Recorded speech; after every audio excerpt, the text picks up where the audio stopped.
Hello and welcome to the Meeple Mentor YouTube channel. I'm Jared, and with me is Holly. And today we are giving you our review of Trekking the World 2nd Edition.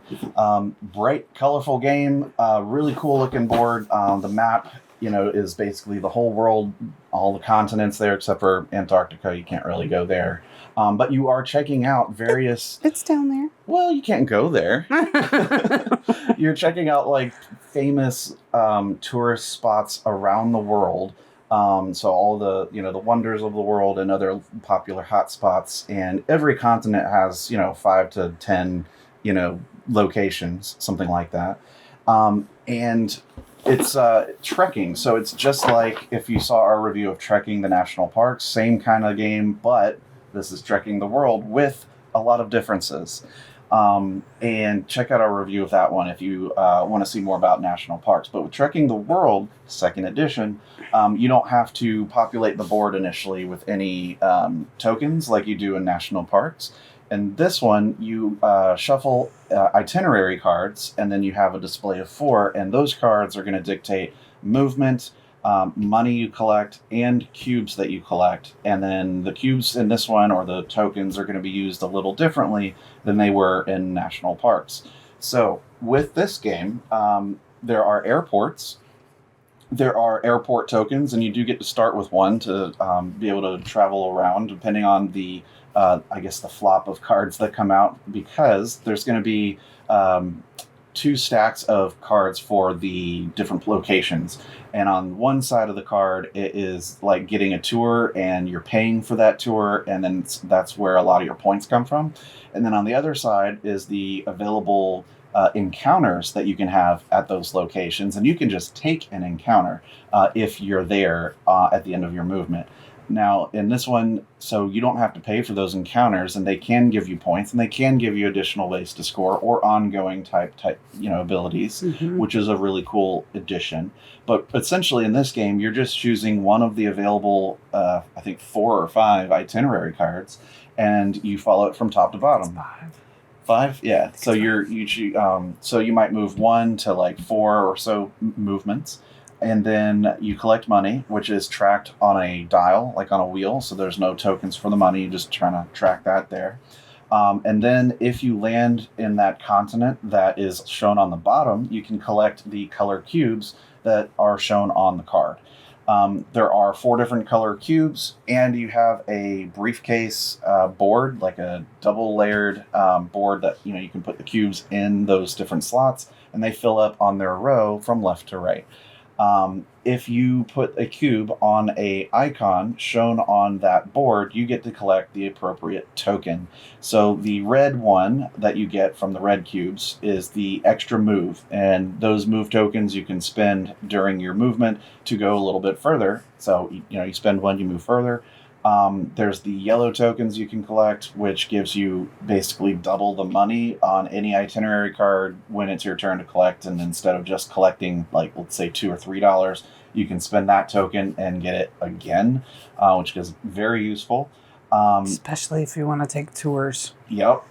The blue one is more airport tokens, which you can spend to immediately move to another airport in the world. So, again, if you're trying to get across continents. Which you can spend to move to an airport in the world. You don't have to be already at an airport. Yes, that's true. You can fly from anywhere to an airport with that token.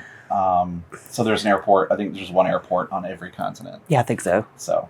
which is not true to real life. No. Whoa, could you imagine? I know. Oof. That would be crazy. And then lastly, there's the black tokens, which are great because and just like the yellow, they double the amount of cubes in this case that you get when you collect from your itinerary card. So you're always getting stuff on your turn, and you're always moving. There's also not a restriction in this game of landing on the same spot as another player, like in national parks. So there's less of a, take that even mechanism, because in that one, when you land on someone, you kick them back to the start place. In this one, it's not so much quite like that. Yeah. So I think it's a little friendlier, and I like that the cubes that you collect, over time give you other stuff that you can build up on. So you might go for certain types of colors and the cards are going to be, randomizing that instead of the beginning of the game setup of wherever they are, that's where they are. So I do like that. I think that, there's another thing with the cubes is on your briefcase at the end of the game, for every completed full column of cubes. Yeah, I forgot about that. Across, different colors, then you'll also get points shown. So the more columns that you could fill in of more of the, varying kinds of cubes, then obviously you get a bigger score for that. So you're going to get points for those, points for the tour. The biggest thing here is when you move, wherever you land, like you can either collect the expedition encounter, or collect the tour, but you have to pay for those. I think end of game was just triggered by, once a player has collected a certain number of tours. Yeah, I think it was 6. Kind of depends on player count. Oh, okay. That makes sense. Yeah. But it's because I think we played it with 2 different player counts. Yeah, and it plays 1 to 5 players, so there is a solo game. I did not play the solo version, so I can't tell you about that one. But it plays in about 30-40 minutes. Pretty well, pretty fast turns as well. It's just pick a card, make your moves, collect your money, and then go on a tour. I think this plays well at a lot of different age ranges. I know it says 10 and up on the box, but I mean, you could probably play this with some younger crowds. People who are learning games. This is a good gateway game. It might have a little bit more mechanisms in it than, say, National Parks, but I do like the the education of learning more about the world and not just national parks. Yeah. So there's more to learn about and more to see in that sense with this game. But I mean, it's really, really well produced, a lot of fun, easy to get to the table, easy to teach. And yeah, I mean, what are your thoughts on the game? I really liked it. Yeah. I mean, I want to go back though to where you said you can't knock people back to the start. Right. That you can't, but there is a sense of anxiety when you're both standing on that space and there's only 1 tour available. You do fight for some of those same, tours or encounter cards that you can kind of clearly see some people like moving towards, and that is still a thing. I mean, we're still fighting over limited resources, but you don't necessarily get to kick people away from going to You don't have to make them start over, essentially. Yeah.